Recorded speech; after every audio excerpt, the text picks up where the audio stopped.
तो कितनी तैयार है पाकिस्तान चैंपियंस ट्रॉफी 2025 की अगुवाई के लिए? तो अगर सच पूछो तो ये लोग 100% के आसपास भी नहीं है। देखकर तो ऐसा लगता है कि 20% काम हुआ है और अभी 80% काम बाकी है। और सबसे समस्या वाली बात तो ये है कि पाकिस्तान की मैनेजमेंट ऑलरेडी अपना पहला डेडलाइन मिस कर चुकी है। 31 दिसंबर 2024 तक उनका डेडलाइन था कि वो स्टेडियम को कंप्लीट कर लेंगे, पर ऐसा होता नहीं है। अगर आप अभी भी स्टेडियम के हालात देखो तो देखकर ऐसा ही लगेगा कि भाई कुछ काम हुआ ही नहीं है। तो इसके बाद 25 जनवरी को आखिरी डेडलाइन रखा गया है कि उनका कहना है कि वो 25 जनवरी तक स्टेडियम को कंप्लीट कर लेंगे। अब देखते हैं भाई होता क्या है। और अब ऐसा बिल्कुल भी नहीं था कि इनके पास पैसे नहीं थे। एक तो इनको आईसीसी की तरफ से लगभग मिलते हैं 600 करोड़ और इनको एक्स्ट्रा मिलता है 38 करोड़ हाइब्रिड मॉडल मानने की वजह से। तो एक बड़ा सवाल उठता है पीसीबी पे कि क्या ये लोग 25 जनवरी तक एक वर्ल्ड क्लास के स्टेडियम को तैयार कर पाएंगे? और मान लीजिए आनन फानन में काम को पूरा कर भी लिया जाता है तो आप सभी को पता है कि भाई अगर आप गलती से भी चूकते हो तो कितने लोगों की जान जो है वो मुश्किल में पड़ सकती है। मान लीजिए कोई एक पवेलियन ही गिर जाता है, कोई स्टैंड ही गिर जाता है, क्योंकि काम तो बहुत जल्दबाजी में हुई है, वहां पर कुछ भी अनहोनी होती है तो फिर इसकी जिम्मेदारी कौन लेगा? क्योंकि ये कोई गली क्रिकेट मैच तो है नहीं कि जिसे आप लास्ट मोमेंट में फिक्स कर दो। भाई ये आईसीसी चैंपियंस ट्रॉफी है, इतना बड़ा टूर्नामेंट है। पाकिस्तान आखिर इतने दिनों से सोया हुआ था क्यों? अब देखिए ये लोग बोलेंगे कि भाईजान हमारे पास नंबर 1 स्टेडियम है, नंबर 1। आप सोचिए ये नंबर 1 स्टेडियम कैसा है इनका कि इनके पास अभी तक कुछ भी नहीं है। आप ये मत पूछो फैसिलिटीज क्या है, आप ये पूछो क्या नहीं है। तो ना तो गेट है, ना चेयर्स है, ना स्टॉल्स है, ना साउंड है, ना स्क्रीन है, ना लाइट है, ना सीसीटीवी है, ना पार्किंग है, ना तो टिकट काउंटर बना है, ना डगआउट बना है। नहीं मतलब कुछ भी बना ही नहीं है। अभी तक एक भी ऐसा चीज नहीं है जो कि बनकर पूरी तरह से तैयार हो गया हो।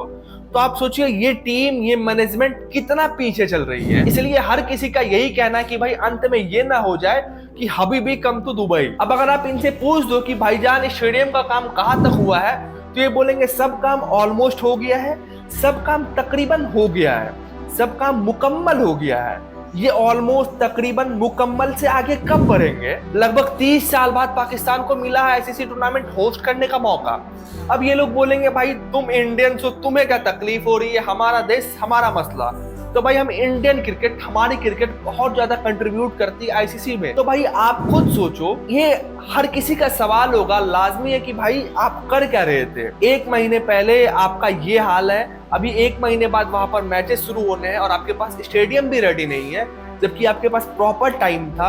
ये सरासर गलती है पीसीबी की, उनकी मैनेजमेंट की कि भाई ये लोग कर क्या रहे थे। ये सिर्फ और सिर्फ करप्शन की आड़ में, ये सभी लोग पैसा बचाने के चक्कर में, करप्शन करने के चक्कर में ये लोग ऐसा करते हैं। क्योंकि टू बी ऑनेस्ट भाई बहुत सारा काम अभी बाकी है। ऐसा नहीं है कि काम हो गया है। लोग कुछ भी कहे, स्टेडियम के हाल को देखकर पता चलता है कि भाई वो किस कंडीशन में है। और फिर वही बात आती है कि आनन फानन में काम तो पूरा कर ही लिया जाएगा, डेडलाइन तक 100% काम को पूरा होना है। क्योंकि भाई 400-500 मजदूर है, 300-400 आपको उस ग्राउंड में यूट्यूबर्स दिख जाएंगे।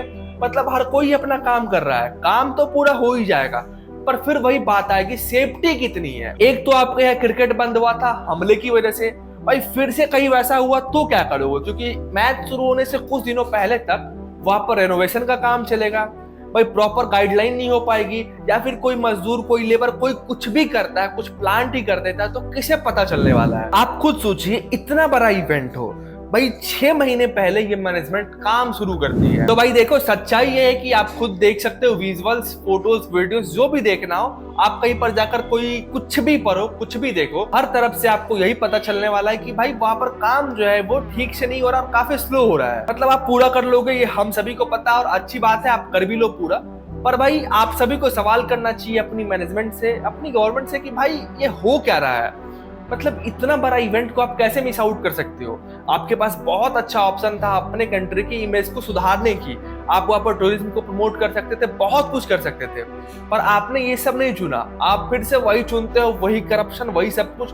तो भाई क्या फायदा इतने बड़े आईसीसी इवेंट का? मतलब तो आपके देश में इतने सारे टेररिस्ट कैंप है पर आपके पास एक ढंग का स्टेडियम नहीं है जहां पर कि आप मैच होस्ट करा सको। तो भाई आप खुद सोचो कितने पानी में हो और क्या हो रहा है वहां की जनता के साथ। फिर से वही ना हो जो कि पाकिस्तान में पहले हुआ था। तो सेफ्टी, सिक्योरिटी, हर कुछ बहुत ही अच्छे से देखना पड़ेगा, हर चीज को बारीकी से चेक करना पड़ेगा। तो बस वही बात है कि जल्द से जल्द काम खत्म हो जाए, ये बहुत ही अच्छी बात है।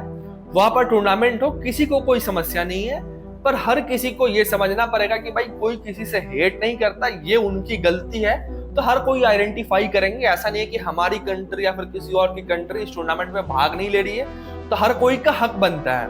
और खास करके पाकिस्तान, अब तो वही लोग डिसाइड करेंगे भाई कि उनके साथ क्या होने वाला है या फिर वो क्या करते हैं, वो कंप्लीट कर पाते हैं 25 तारीख तक या फिर नहीं। आपका इस बारे में क्या कहना, कमेंट सेक्शन में जरूर बताएं।